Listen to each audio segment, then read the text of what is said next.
फ़लस्तीनी अवाम को पाकिस्तानी कौम की मुकम्मल हिमायत हासिल है। आर्मी चीफ का गजा की सूरत हाल पर बयान। Army chief general Asim Munir की ज़ेर सदारत 260वीं कोर कमांडर्स कॉन्फ्रेंस का इनेकाद हुआ। ISPR के मुताबिक army chief general Asim Munir का कहना था कि फ़लस्तीनी अवाम को पाकिस्तानी कौम की मुकम्मल सिफारती, इखलाकी और सियासी हिमायत हासिल है। मसला फ़लस्तीन के पायदार हल और मुसलमानों के मुक़द्दस मकामात पर गैर कानूनी कब्ज़े के खात्मे के लिए असूली मौक़िफ़ की हिमायत जारी रखेंगे। ISPR के मुताबिक फ़ोरम ने गजा में इसराइल की ताकत के इस्तेमाल से मासूम शहरियों की जानी नुकसान पर इज़हार तशवीश किया।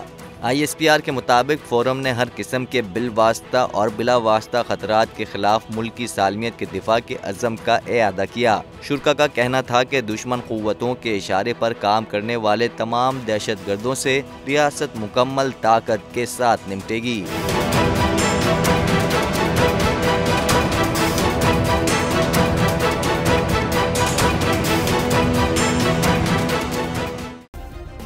सब्सक्राइब करें और बेल दबाएं ताकि कोई खबर रह न जाए।